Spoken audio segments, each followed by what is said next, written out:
சற்று முன் கிடைக்கப்பெற்ற மிக மிக முக்கியமான செய்தி ஒன்று வெளியாகியிருக்கு. செந்தில் பாலாஜி தப்பி ஓட்டம், அதிர்ச்சியில் ஸ்டாலின். திமுக தலைவர் ஸ்டாலின், துணை பொதுச் செயலாளர் கனிமொழி, இளைஞரணி செயலாளர் உதயநிதி இவங்கெல்லாம் பார்த்தீங்கன்னா அண்ணா அறிவாலயத்தில் தற்போது ஆலோசனை நடத்திட்டு வராங்களாம்.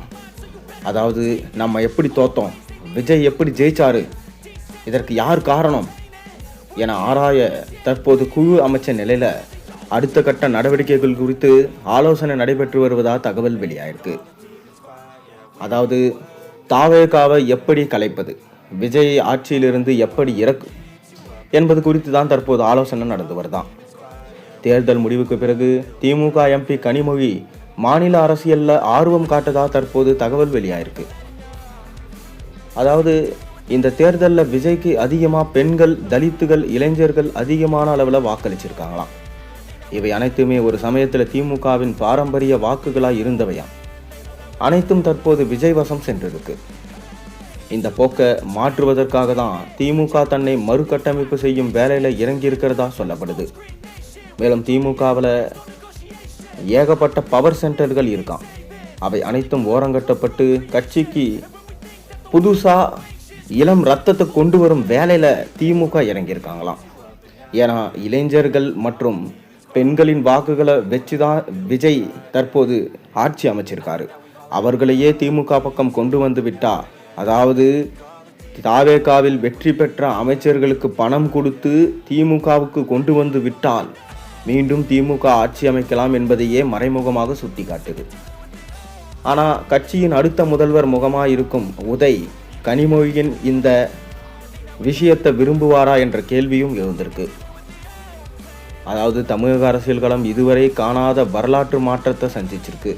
கிட்டத்தட்ட 60 ஆண்டுகளுக்கு பிறகு தமிழ்நாட்டில் திராவிடம் இல்லாத அரசியல் உருவாயிருக்கு.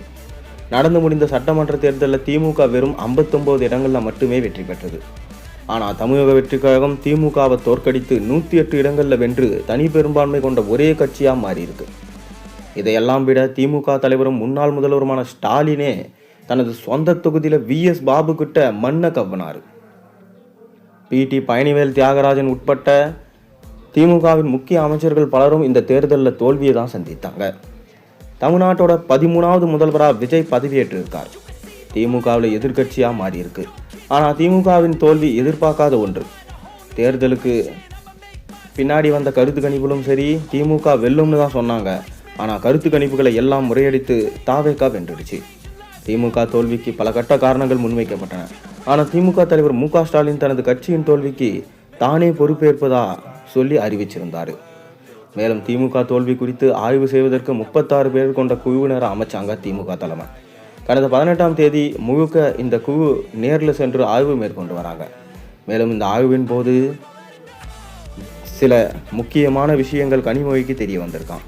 அதாவது திமுக சொன்ன வாக்குறுதிகளை நிறைவேற்றாதது, ஊழல், லஞ்சம் போன்ற பல விஷயங்களில் இறங்கியது.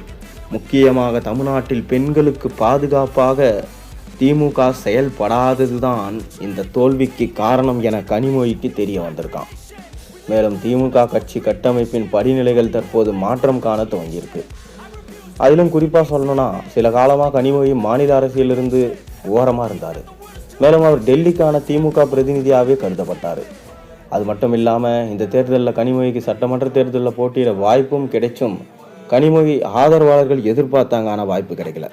அண்மை காலமாக கனிமொழி மாநில அரசியலுக்கு வர வேண்டும் என அவரது ஆதரவாளர்கள் கோரிக்கை வச்சுட்டு வந்த நிலையில் விஜய் வெற்றி பெற்றதை தொடர்ந்து தற்போது கனிமொழி மாநில தேர்தலில் இறங்க போகிறாரு. இதனால் தாவேகாவில் பெரும் அதிர்ச்சி ஏற்பட்டிருக்கு. விஜயை எந்த வியூகம் கொண்டு அவர் தோற்கடிக்க போகிறார் என்பதை நாம் பொறுத்திருந்து தான் பார்க்கணும். கூடவே செந்தில் பாலாஜி அவர் எதிராக தற்போது அமலாக்கத்துறை எடுத்திருக்கும் விஷயம் பெரும் பரவலாக திமுகவில் புகைச்சலை ஏற்படுத்தி உள்ளது. அதாவது வேலை வாங்கி தருவதா, பணம் வாங்கியதா தொடரப்பட்ட வழக்கில் முன்னாள் அமைச்சர் செந்தில் பாலாஜியை விசாரிக்க அனுமதி வேண்டும் என முதலமைச்சர் தாவேகா தலைவர் விஜய்க்கு அமலாக்கத்துறை தற்போது கடிதம் எழுதியிருந்தாங்க. முன்னாள் அமைச்சர் செந்தில் பாலாஜியை விசாரிக்க அனுமதி கோரி கடந்த 15ஆம் தேதி முதல்வர் விஜய்க்கு அமலாக்கத்துறை கடிதம் எழுதியிருக்காங்களாம். ஆளும் கட்சியோடைய அதிகாரத்தில் இருந்து அகற்றப்பட்டு எதிர்க்கட்சியாக இருக்க திமுகவுக்கு தற்போது முதல் பிரச்சனையா புதிதாக பொறுப்பேற்றுள்ள முதல்வர் விஜய் அமலாக்கத்துறையிடம் இருந்து வந்திருக்க கடிதம் தற்போது உருமாறி இருக்கு. அதில் என்ன சொல்லியிருக்காங்கன்னா, 2011-16 காலகட்டத்தில் ஜெயலலிதாவின் அமைச்சரவையில் இருந்தபோது வேலை வாங்கி தருவதாக கூறி பணம் வாங்கி மோசடி செய்த தொடர்பாக புகாரில் தற்போது திமுகவின் முக்கிய நிர்வாகியாக உள்ள செந்தில் பாலாஜி மீது வழக்கு பதிவு செய்து விசாரிக்க அனுமதிக்க வேண்டும் என கோரிக்கை வச்சிருக்காங்க. மேலும் அமலாக்கத்துறை முன்வைத்த இந்த கோரிக்கை அப்போதைய திமுக அரசு அதை நிராகரித்தாங்க.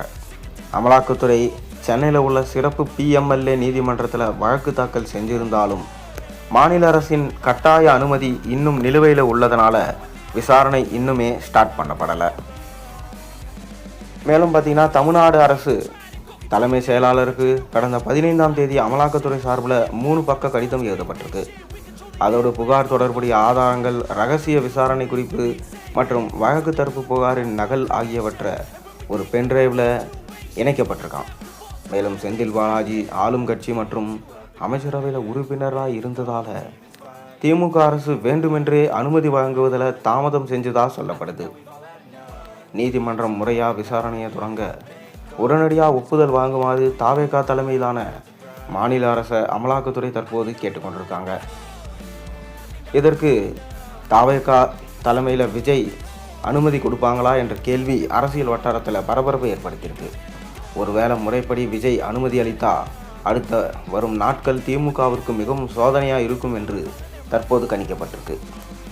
கடந்த 2011 முதல் 2016 வரையிலான காலகட்டத்தில் அப்போது அதிமுகவில் இருந்த செந்தில் பாலாஜி போக்குவரத்து அமைச்சராக பணியாற்றிய போது இந்த ஊழல் நடந்ததாக குற்றம் சாட்டப்படுது. அதன்படி போக்குவரத்து துறையில் வேலை பெற முயற்சிக்கும் நபர்களை லஞ்சம் கொடுக்க வற்புறுத்தப்பட்டதாக வந்த புகாரின் பேரில் சென்னை மத்திய புலனாய்வு பிரிவு அளித்த முதல் அறிக்கை தகவலின்படி அமலாக்கத்துறை செந்தில் பாலாஜி, அவரது சகோதரர் RV அசோக் குமார் மற்றும் 3 தனிப்பட்ட உதவியாளர்கள் மீது பண மோசடி வழக்கு பதிவு செஞ்சாங்க. 2018 திமுகவில் இணைஞ்ச செந்தில் பாலாஜி ஜூன் 2023 கைது செய்யப்பட்டு ஓராண்டுக்கும் மேலே சிறையில் இருந்தார். செப்டம்பர் 26, 2024 அன்று உச்சநீதிமன்றத்தில் ஜாமீன் பெற்றார்.